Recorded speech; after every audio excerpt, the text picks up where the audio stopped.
Bismillahirrahmanirrahim. Assalamualaikum warahmatullahi wabarakatuh.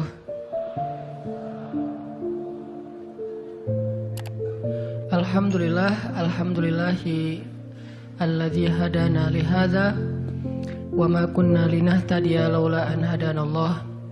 Asyhadu an la ilaha illallah wahdahu la syarikalah wa asyhadu anna Muhammadan abduhu wa rasuluh la nabiyya ba'dah.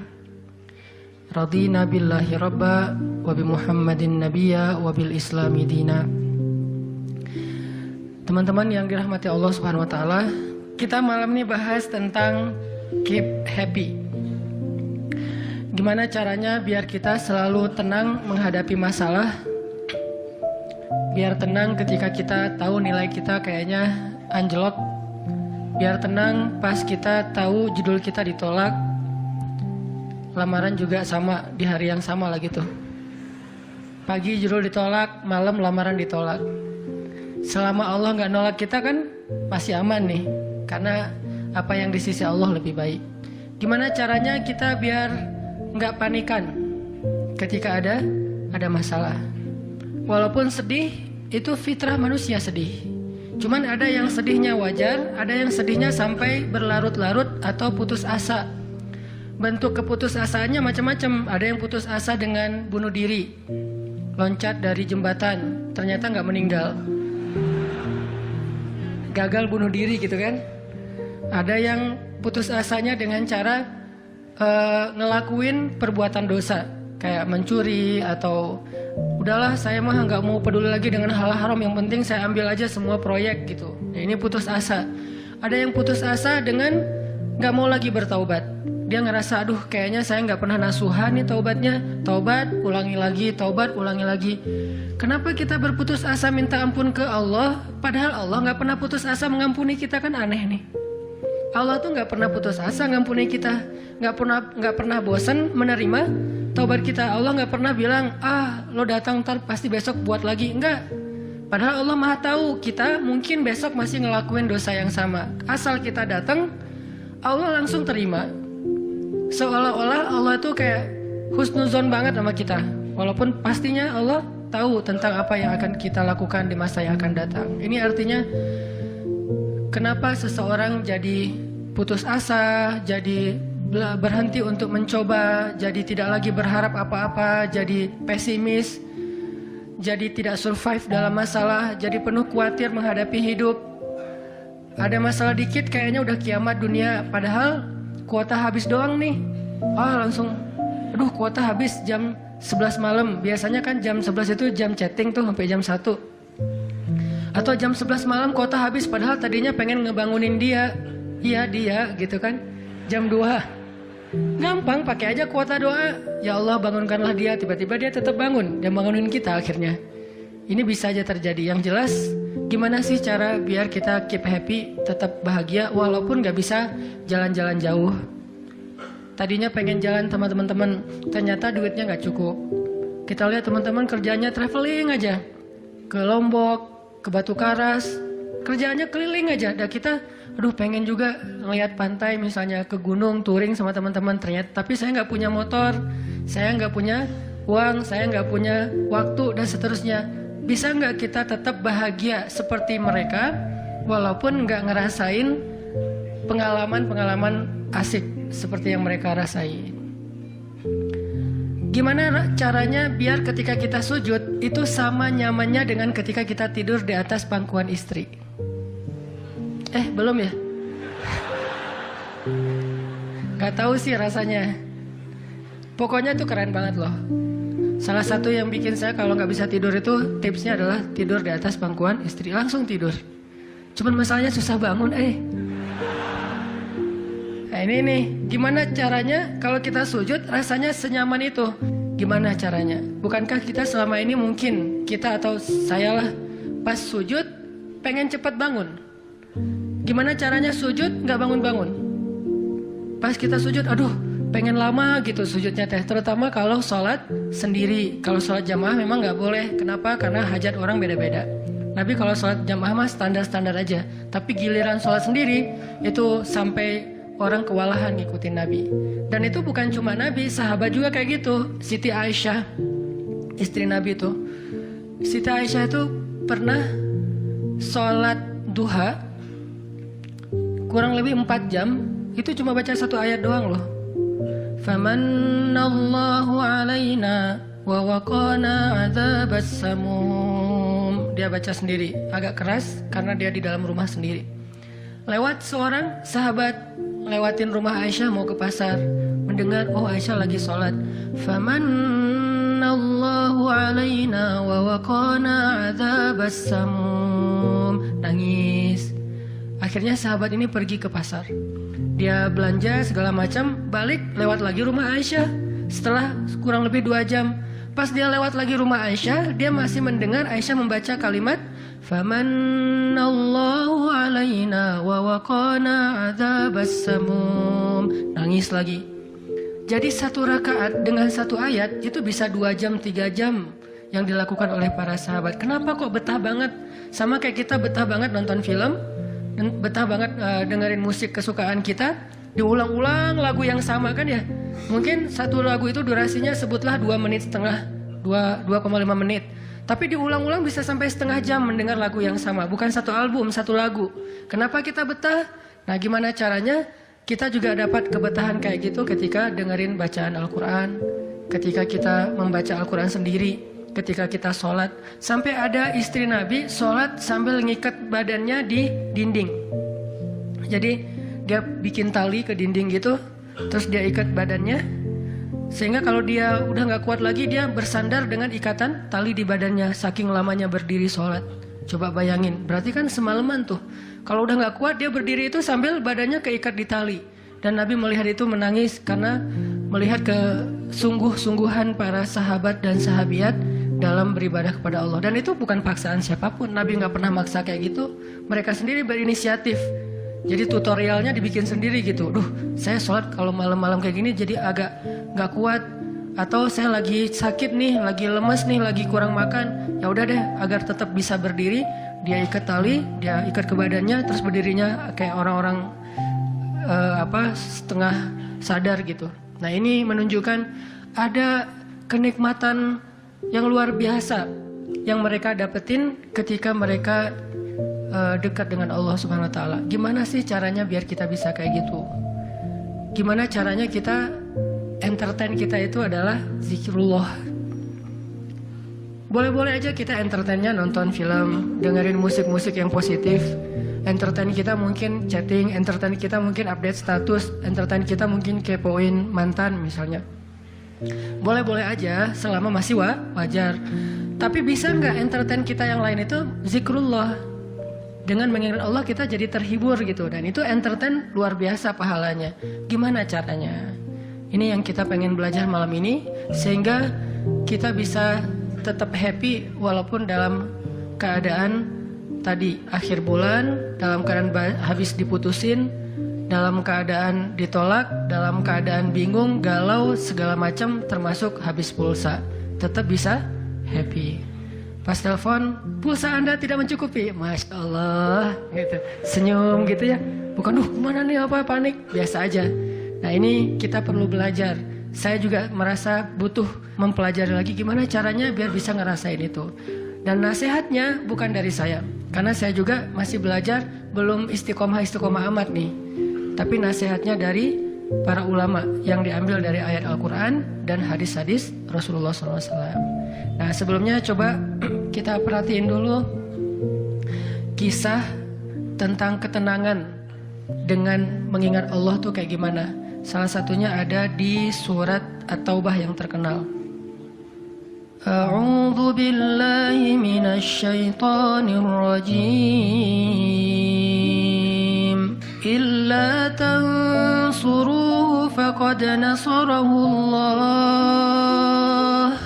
إذ أخرجه الذين كفروا ثاني اثنين إذ هما في الغار إذ يقول لصاحبه لا تحزن إن الله معنا فأنزل الله سكينته عليه وأيده بجنود لم تروها وجعل كلمة الذين كفروا السفلى وكلمة الله هي العليا والله عزيز حكيم.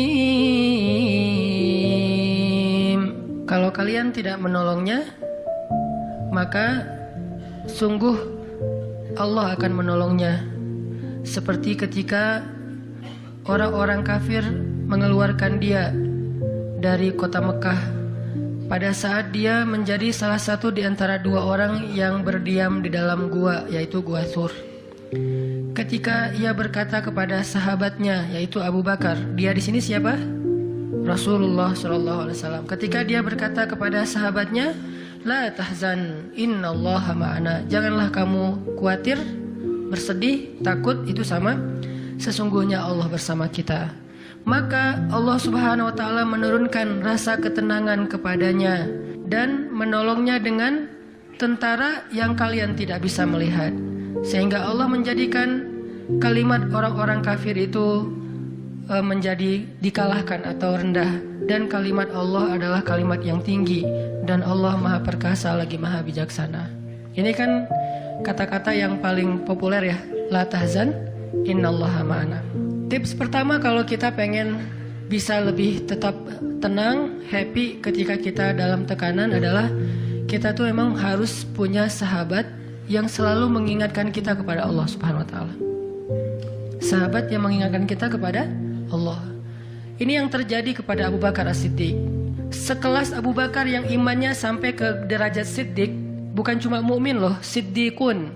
Kan ada mukmin, ada muttaqin, ada siddiqin. Ini udah derajatnya siddiq. Arti siddiq itu udah nggak ada lagi keraguan di hatinya, udah nggak ada lagi masalah sedikit pun. Ketika orang-orang ragu, Abu Bakar tetap yakin. Salah satu kasusnya pas Nabi pulang Isra Mi'raj. Nabi bilang bahwa saya baru pulang dari Palestina dan baru naik ke langit semalam. Diberitakan ini kepada orang-orang kafir Quraisy, tapi orang-orang kafir Quraisy nggak percaya. Lalu ketika para sahabat-sahabat lain mendengar, mereka kayak ragu-ragu gitu, benar nggak ya, benar nggak ya? Lalu ketika ditanya kepada Abu Bakar, ya Abu Bakar, lihat tuh teman kamu makin gila aja. Emangnya kenapa, kata Abu Bakar? Dia ngaku-ngaku baru pulang dari dari Palestina. Dia ngaku-ngaku baru pulang dari langit, katanya Isra dan Mi'raj semalaman, dalam waktu 1 malam. Lalu Abu Bakar bertanya, siapa yang bicara kayak gitu? Dia atau kalian? Kata mereka, Muhammad yang ngomong kayak gitu langsung kepada kami. Kata Abu Bakar, kalau Muhammad yang ngomong kayak gitu, maka benar. Dia nggak mau tanya gimana caranya, berapa lama waktunya, kapan, siapa yang membawa dia. Nggak nanya apapun. Kalau Muhammad yang ngomong, maka itu benar. Ini artinya siddiq, nggak banyak tanya, percaya banget. Kalau ayatnya kayak gitu, udah cukup. Kalau hadisnya kayak gitu, udah cukup. Kalau kata ulama kayak gitu, saya ikut. Nggak ada kenapa kayak gini dan seterusnya, nggak. Ini menunjukkan Abu Bakar itu orang yang sangat luar biasa imannya. Tapi dia tetap manusia. Gimana pun imannya udah kuat, mantap, siddiq, ketika ada masalah, sifat dasar manusia itu keluar lagi, yaitu khauf, rasa khawatir, takut. Dan yang luar biasa, khawatir dan takutnya Abu Bakar itu bukan untuk keselamatan diri beliau. Abu Bakar itu khawatir terhadap keselamatan Rasulullah SAW. Jadi bukan keselamatan Abu Bakar. Kalau kita mungkin khawatir terhadap keselamatan diri sendiri nih. Kalau Abu Bakar derajatnya khawatir terhadap gimana ya Rasul, kalau mereka ngelihat ke bawah, ke kakinya, pasti kita akan ketahuan. Karena mereka sembunyi di sebuah lubang, nggak gua sih, kecil, lubang di bukit Jabal Thur. Dan orang-orang kafir Quraisy sudah datang ke lubang itu, berdiri tepat di pintu gua. Kalau mereka ngelihat ke bawah, udah ketahuan tuh, kelihatan Rasulullah sama Abu Bakar. Sehingga Abu Bakar berkata, ya Rasulullah, kalau mereka ngelihat kita sedikit aja ke bawah kaki mereka, mereka akan menemukan kita. Gimana ini ya Rasul? Saya khawatir terhadap keselamatanmu. Apa kata Nabi? Ya Abu Bakar, ma dhannuka bithnain Allahu salisuhuma. Wahai Abu Bakar, kenapa kamu pikir kita cuma berdua? Allah yang ketiga di antara kita. Baru la tahzan innallaha ma'ana. Jangan khawatir, Allah bersama kita. Kata-kata ini kalau diucapkan oleh orang solih pada waktu yang tepat ketika kita ngalamin satu masalah besar, itu akan luar biasa memberikan efek ketenangan buat kita. Tapi waktu yang tepat. Kalau normal-normal aja kayaknya agak kurang ngaruh nih. Makanya kata-kata kayak gini itu timingnya tuh harus pas. Dan yang mengatakan orang yang memang punya aura kesolehan yang luar biasa. Sekelas Rasulullah kurang apa? Itulah sebabnya kenapa kita harus punya banyak, atau setidaknya kita punya seorang sahabat, seorang teman yang solih, yang sering mengingatkan kita. Minimal istri. Kenapa? Karena kalau kita galau dalam urusan kerjaan, nanti pas kita pulang ke rumah, yang akan bilang la tahzan innallaha ma'ana adalah pasangan kita. Dengan nada yang lembut, dengan senyum yang khas, dengan dekapan yang mungkin penuh kasih sayang, itu benar-benar bisa bikin kita tenang. Gak tahu tenang karena kata-katanya atau dekapannya nih, enggak. Saya juga bingung. Dua-duanya kali ya. Dia bilang la tahzan ya azizi. Panggilan buat suami bahasa Arabnya yang lembut tuh azizi. Bukan al-aziz ya. Al-aziz mah nama orang. La tahzan ya azizi atau ya habibi atau ya albi. Albi itu artinya jantungku. Jangan dipakai deh, biar saya aja yang pakai itu. La tahzan. Jadi misalnya kayak suami galau tentang kerjaan. Mah, Papa lagi galau nih. Kenapa, Pak? Di kantor itu kemarin kita ada tawaran proyek. Cuman proyeknya kayaknya cara untuk ngedapetin proyek itu cara-caranya tuh agak-agak kurang baik gitu. Ada suap segala macam. Tapi itu proyeknya untung besar loh, Mah. Nah, kalau kita nggak suap, kita nggak akan dapat proyek itu. Ini gimana nih, Mah? Diambil nggak? Kan galau nih. Udah istikharah belum mantap nih hatinya. Istrinya yang bilang, Papa, Allah yang kasih kita rezeki. Kalau Papa ninggalin sesuatu karena Allah, Allah akan ganti dengan yang lebih baik. Pasti dari booster ya, Mah. Nyontek gitu ya. Kalau dia ngomong kayak gitu kan jadi mantap nih. Kayak saya juga pernah ngerasain lagi kayak sedih gitu, lagi galau karena satu urusan. Istri mengatakan, udah serahin aja sama Allah. Kan jadi mantap kan hatinya. Hal-hal yang kayak gini nih. Kalau belum punya pasangan, temen. Sehingga Nabi mengatakan al-mar'u ala dini khalilih. Seseorang itu bergantung loh kepada tingkat kesolehan temannya. Kalau temannya soleh, insya Allah dia akan terjaga oleh teman itu ketika dinasihati, diingatkan. Saya aja ngerasa banget yang kayak gitu. Ada masa-masa ketika saya kayak futur. Futur itu teman-teman artinya lagi lemah imannya. Mungkin banyak lalai, banyak main, sedikit manfaat. Walaupun ada juga banyak main, banyak manfaat. Itu mah tagline entah siapa akunnya gitu. Lagi futur nih ya, lagi futur. Lemah, ngerasa bangun tahajud kayak susah gitu. Ke masjid males, zikir gak khusyuk, tilawah Al-Quran gampang ngantuk. Jalan sama seorang teman saya yang dia bukan ustadz sama sekali. Bahkan dia ngakunya belajar ke saya. Gak tahu benar apa enggak. Yang sejatinya mungkin saya belajar ke dia. Lagi jalan, setelin tilawah Al-Quran. Yang baca saya lagi tuh. CD tilawah Al-Quran saya. Saya kan gak pernah mendengar CD sendiri. Pas diputerin itu siapa? Lah itu ustadz. Oh ya. Baca surat Al-Mulk. Tabarakalladzi biyadihil mulku wa huwa ala kulli syai'in qadir. Pas sampai di ayat-ayat tentang Jahannam, tentang neraka, tentang apa, walaqad zayyana sama ad-dunya bimasabih dan seterusnya, dia nangis. Dia nyetir nih, dia nangis. Saya ketika ngelihat dia nangis, saya dapat hidayah. Jadi saya dapat hidayah bukan hanya dengan mendengar bacaan itu, tetapi karena dikondisikan oleh seorang teman, saya ngerasa, duh, Masya Allah ya, dia yang dengerin bacaan saya bisa nangis. Saya dengerin diri saya sendiri, nggak nangis. Kan ada masalah nih. Akhirnya saya jadi insaf itu kemudian istighfar, astagfirullah, Allah saya kayak ada masalah nih. Mulai belajar dari dia, Pak, gimana sih kok bisa kayak gitu? Ustadz kan lebih tahu ilmunya mungkin, tapi kalau pengalamannya Bapak pasti lebih tahu. Rahasianya apa? Ternyata rahasianya emang dia orang yang nggak pernah dengar yang lain selain mendengar bacaan Al-Quran. Jadi buat dia bacaan Al-Quran itu benar-benar entertain buat dia. Oh, berarti kita harus lebih banyakin lagi dengerin Al-Quran. Kalau kita dengar musik sekali, berarti dengar Qurannya 3 kali harusnya, baru masih agak-agak proporsional nih. Sehingga gampang kesentuh, hatinya itu mudah. Tapi pelajarannya tetap teman yang ngebawa kita kepada sesuatu. Ternyata triknya pertama, mengingat Allah itu kan bukan cuma menyebutkan Allah. Tapi ketika kita sedang dalam keadaan bingung, khawatir, galau, sedih, tertekan, panik, tiba-tiba teman kita mengingatkan kita kepada Allah dengan bahasa yang sederhana. Kalau bahasa sederhananya Al-Quran, la tahzan, innallaha ma'ana.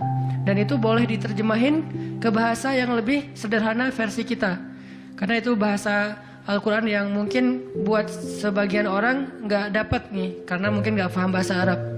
Jadi kalau teman kita lagi sedih jangan bilang, la tahzan dong, innallaha ma'ana. Apaan tuh, lu baca Quran gitu ya? Nggak ngerti kan dia? Kita bisa terjemahin, udah tenang aja, Allah yang bantu. Tenang aja, Allah yang beresin. Tenang aja, serahin aja kepada Allah. Allah itu sebaik-baik kita nyerahin sesuatu. Ngomong kayak gitu tuh kena. Kalau timingnya pas kita lagi ngalamin satu masalah. Terutama masalah-masalah kayak masalah rezeki itu paling bikin kita sering panik, kehilangan sesuatu, ditipu orang segala macam. Kita bilang udah nggak apa-apa, nanti Allah ganti yang dengan yang lebih baik. Allah yang ganti gitu, Allah yang ganti. Tenang tuh jadinya, karena kita sedang mengetuk kembali imannya di saat dia sedang butuh-butuhnya iman itu. Dan itu butuh teman yang bisa mengingatkan kita. Sehingga Nabi bilang, ciri-ciri teman yang baik itu adalah kalau kita ketemu dia bikin kita sering ingat Allah. Dia bikin kita sering ingat Allah. Coba teman-teman renungkan nih, coba dihitung-hitung. Kita kalau ketemu teman ngomongin dunia berapa sering? Terus ngomongin Allah berapa sering? Kan jarang banget kita ketemu teman ngomongin tentang Allah kan?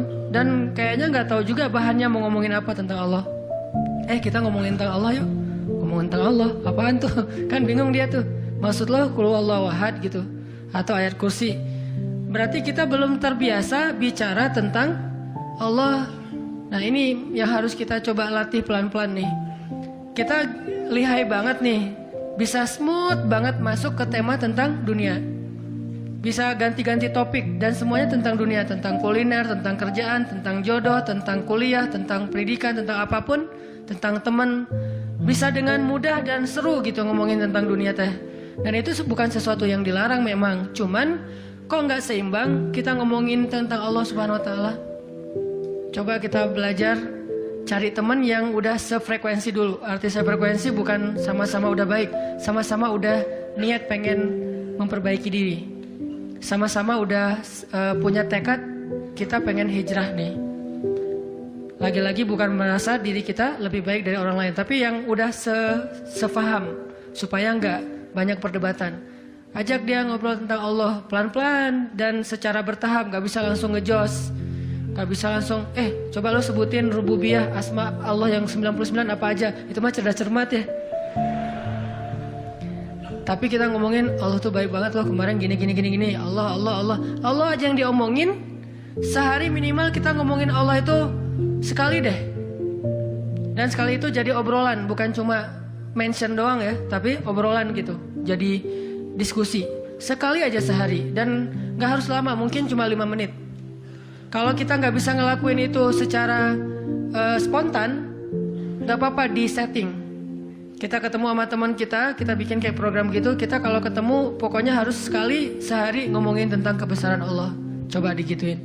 Makin sering itu makin akan nanemin satu belief faith di dalam hati kita. Sehingga ketika nanti kita ada masalah diketuk rasa iman itu, cepat baliknya.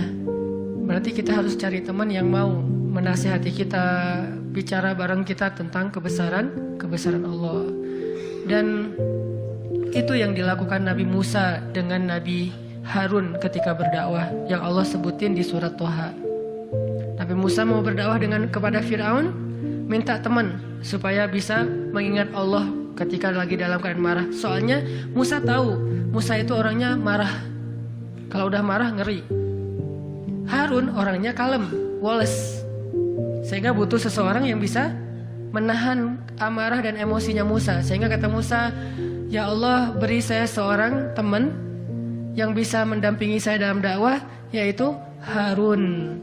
Kay nusabbihaka katsira wa nadhkuraka katsira, supaya kami sering bisa mengingat engkau. Artinya kalau Musa sendiri marah, lupa sama Allah. Tapi kalau ada Harun, Musa istighfar, astagfirullahaladzim gitu. Begitu juga nabi kecil. Ada 2 orang nabi kecil sepupuan. Siapa dia? Isa dan Yahya.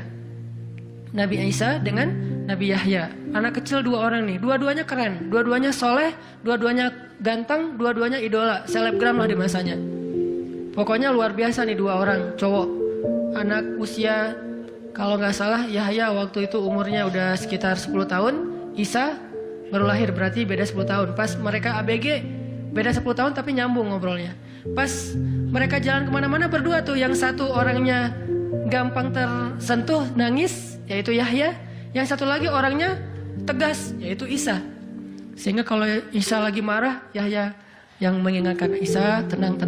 Akhirnya tenang. Pas Yahya terlalu kayak baper gitu, aduh kasihan. Yahya tuh kan orangnya kasihan, gampang kasihan, sehingga jadi agak-agak kurang tegas. Kata Isa, nggak bisa gitu dong. Akhirnya diingatkan. Nah ini pentingnya teman. Nabi aja butuh teman. Kalau kita mau kepo dikit nih, kenapa sih Rasulullah memilih Abu Bakar untuk nemenin hijrah?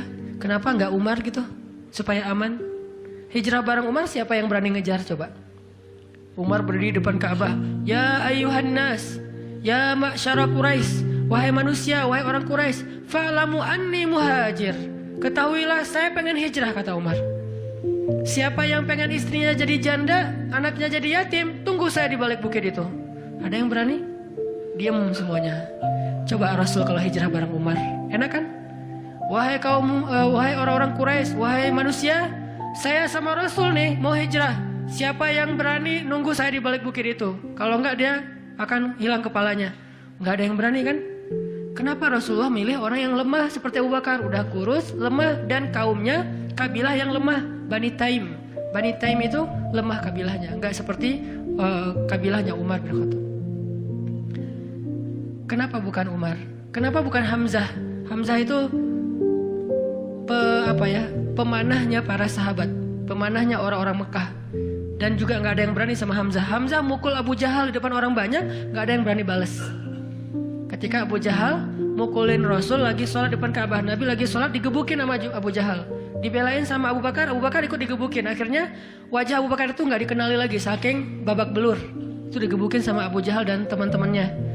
Ketika Hamzah dengar berita itu, langsung Hamzah pergi ke tempat orang-orang ngumpul, dicari mana Abu Jahal, dipukulin sama Hamzah sekuat-kuatnya sampai berdarah-darah Abu Jahal. Tapi orang Quraisy nggak ada yang berani balas, saking terpandangnya Hamzah. Kenapa nggak dengan Hamzah, pamannya sendiri? Atau kenapa nggak dengan Utsman gitu, yang kaya raya, yang bisa memberikan fasilitas VIP untuk Rasulullah, naik mobilnya Alphard gitu, nyaman hijrah.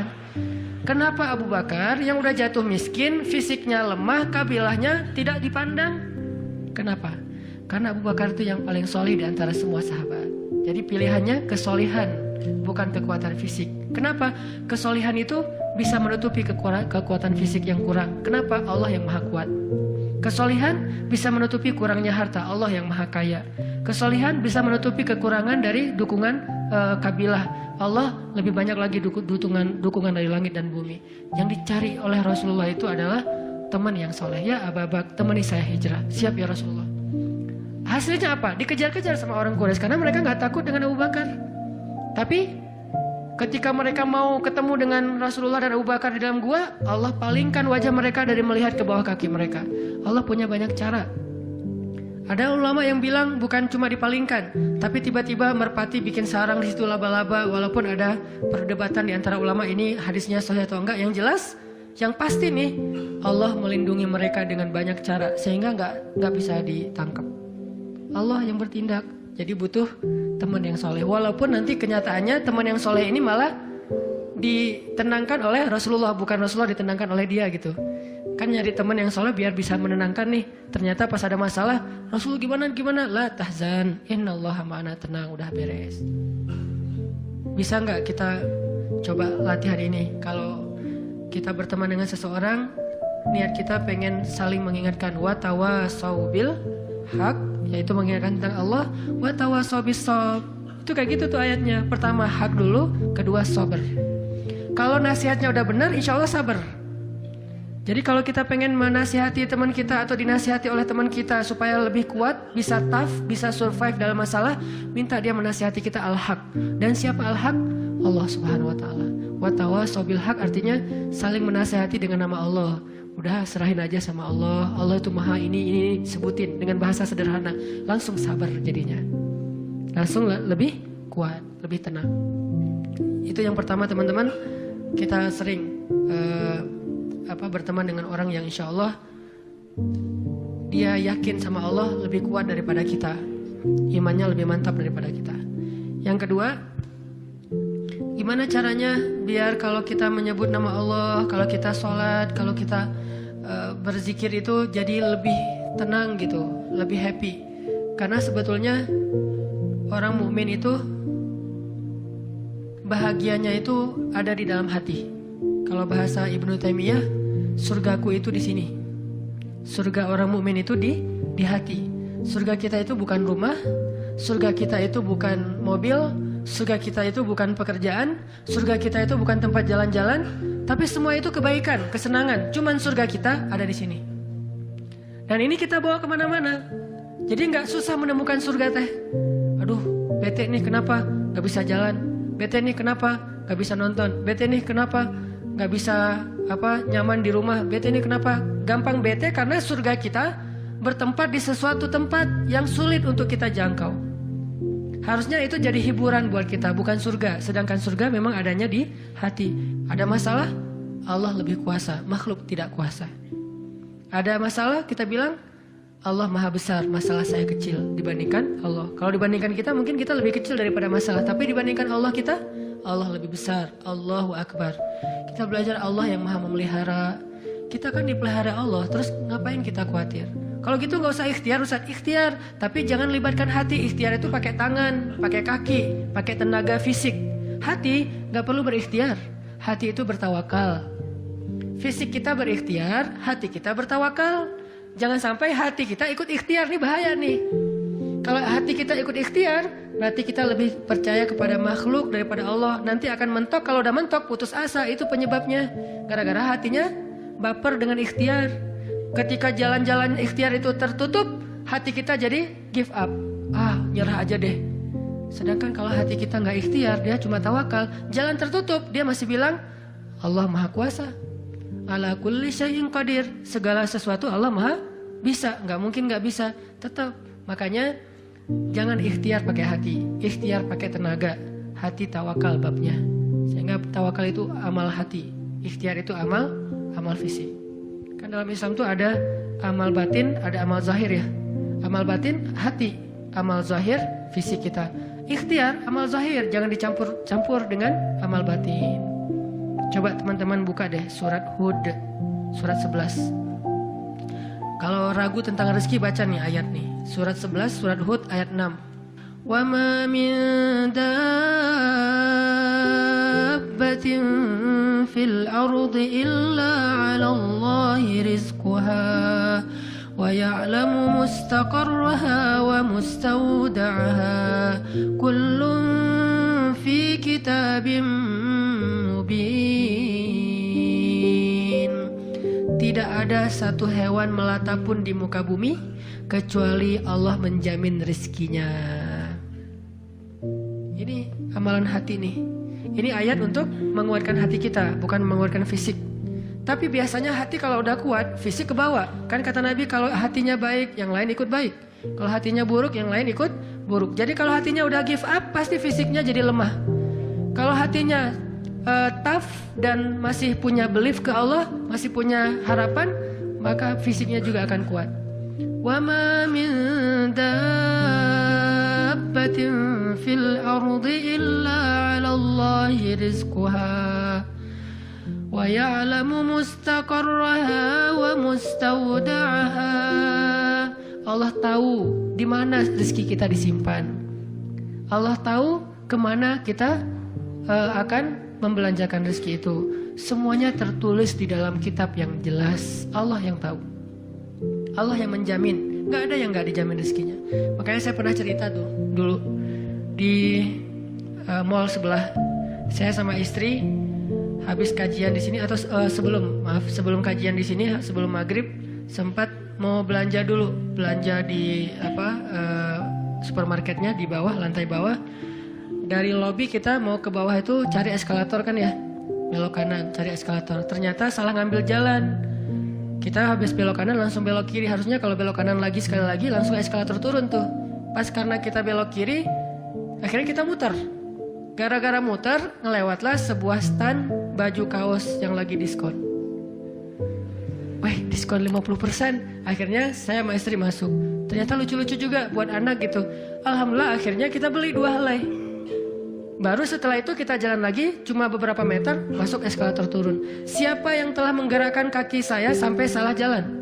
Sehingga saya harus muter. Dan akhirnya masuk ke stand itu.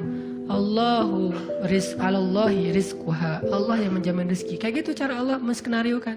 Kalau saya ngambil jalan kanan, mungkin saya nggak akan masuk ke toko itu.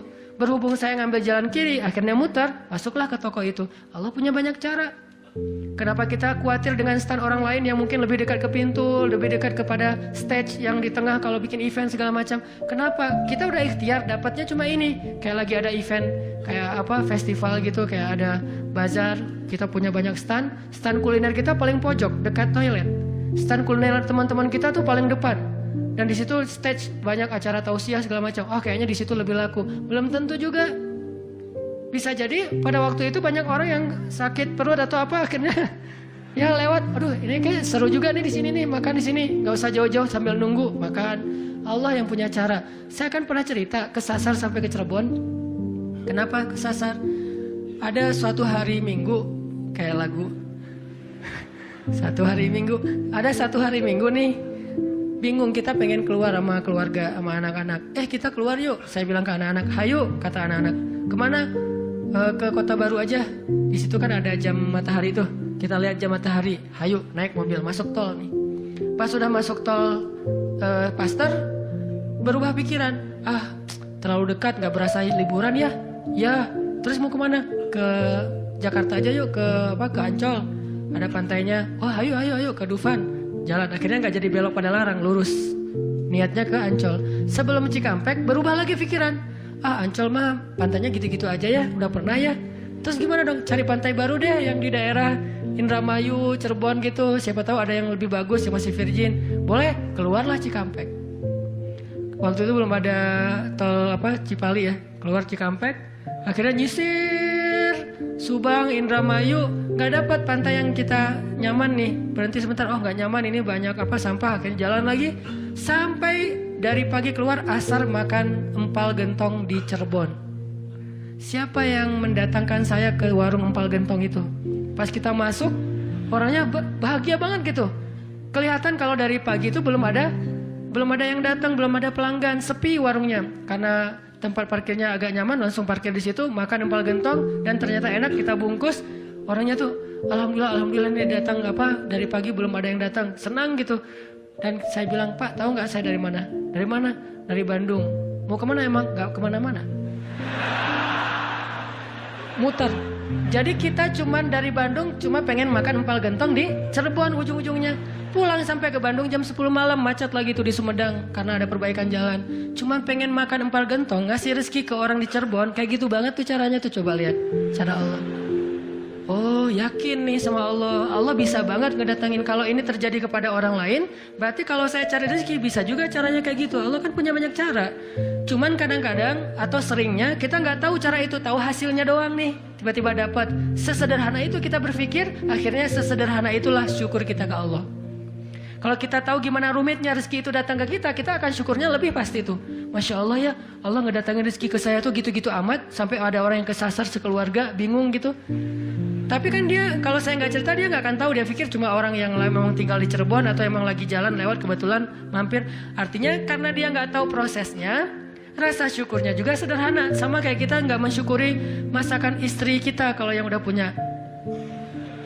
Istri itu masak tuh rempong loh dari pagi, wah sampai apa ganti lagi. Kita nggak tahu ya, mungkin istri kita baru belajar masak, gagal 2 kali loh. Itu yang ketiga tuh, nggak enak pula. Udah gagal 2 kali.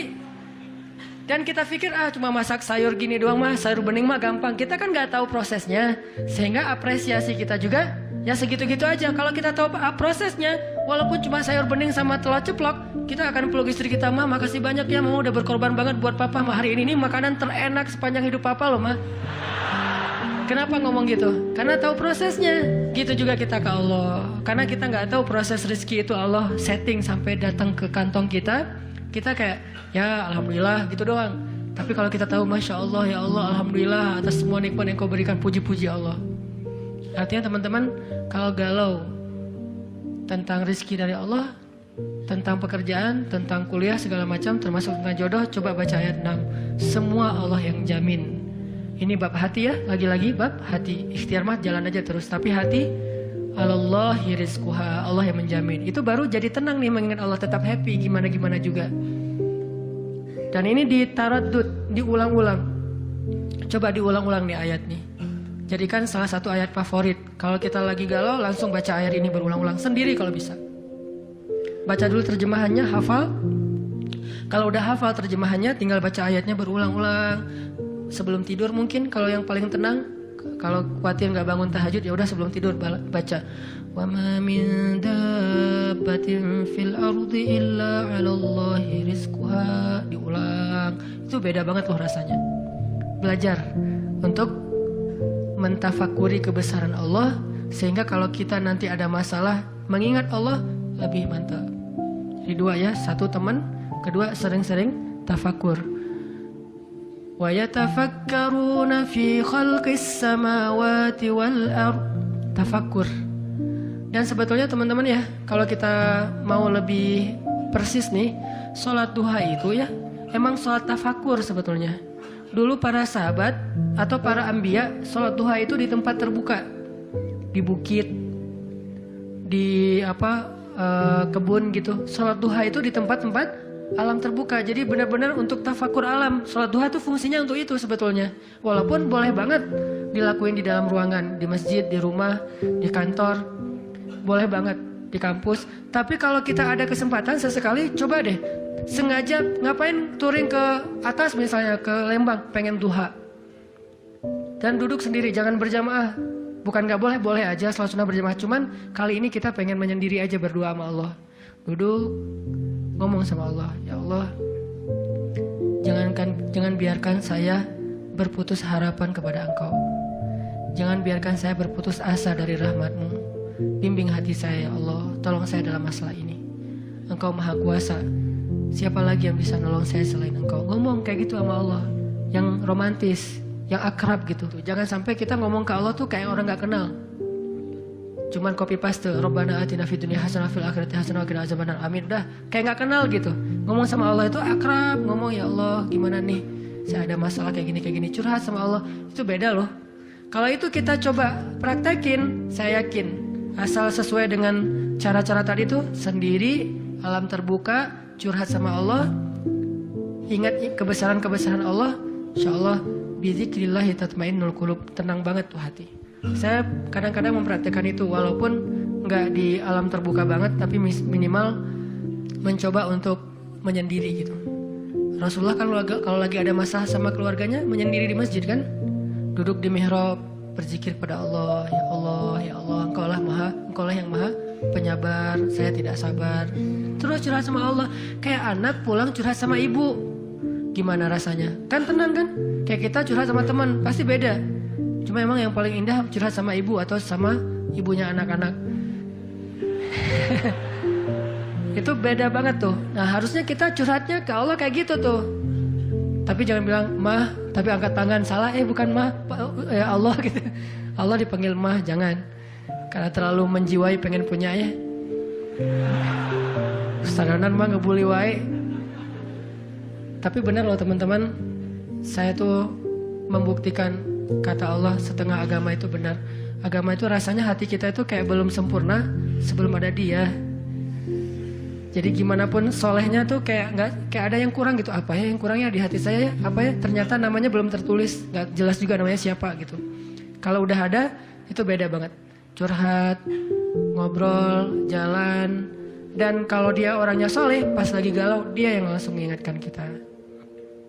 Kalau perlu dia yang membangunkan kita. Tahajud berdua yuk, hayu tahajud berdua. Jangan panjang-panjang ya baca ayatnya, ya siaplah. Kalau dia request kan siap ya, bacanya jangan panjang-panjang. Kalau teman-teman yang request, kalian mah juga baju hijrah aja udah kayak gitu. Lihat nih gua nih salat tahajud nih 15 juz. Luar biasa ya. Kalau istri biasanya lebih kasih sayang. Kasihan nih istri saya seharian capek nungguin sambil tidur-tiduran gitu. Nonton TV gitu, capek dia, kasihan seharian nonton TV teh.